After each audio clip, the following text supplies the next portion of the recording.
Kamu tahu nggak bahwa lebih dari 95% lautan di bumi ini masih belum terjamah oleh manusia? Di kedalaman yang gelap dan sunyi ada sesuatu yang mungkin belum pernah kita lihat. Bisa jadi mereka adalah makhluk-makhluk dari zaman purba yang masih bertahan hingga sekarang. Yang pertama ada Lusca. Makhluk ini disebut-sebut sebagai gabungan hiu dan gurita raksasa. Penduduk Karibia sering melaporkan adanya pusaran air besar yang tiba-tiba muncul, diduga akibat Lusca yang sedang berburu mangsa. Beberapa bangkai makhluk aneh yang terdampar di pantai memperlihatkan sisa-sisa tentakel yang besar. Tetapi para ilmuwan berpendapat bahwa ini mungkin adalah Architeuthis, yaitu cumi-cumi raksasa yang memang hidup di kedalaman laut.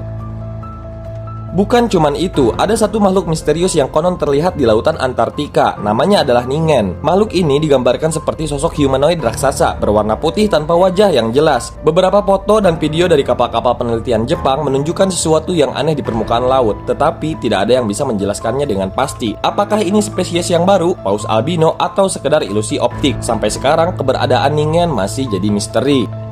Kalau kamu berpikir makhluk purba pasti sudah punah, coba deh dengar kisah koelakan. Ikan ini diperkirakan punah sejak 66 juta tahun yang lalu di zaman dinosaurus. Namun pada tahun 1938, seekor koelakan hidup ditemukan di perairan Afrika Selatan. Bagaimana mungkin makhluk yang dikira sudah punah jutaan tahun yang lalu ternyata masih hidup? Jika koelakan bisa bertahan, apa mungkin ada spesies lain yang masih tersembunyi di dalam laut?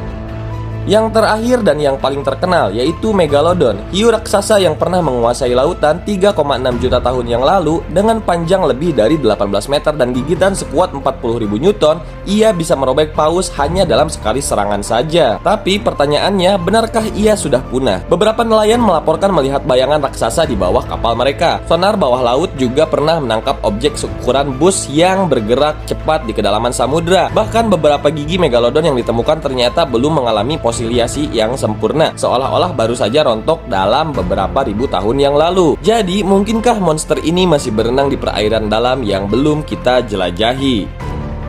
Lautan adalah dunia yang belum sepenuhnya kita pahami. Banyak makhluk yang mungkin masih tersembunyi, menunggu untuk ditemukan. Dan mungkin di suatu tempat di samudera yang gelap dan dalam, mereka masih hidup. Jadi, menurut kamu, apakah Megalodon dan makhluk-makhluk purba yang lainnya masih hidup?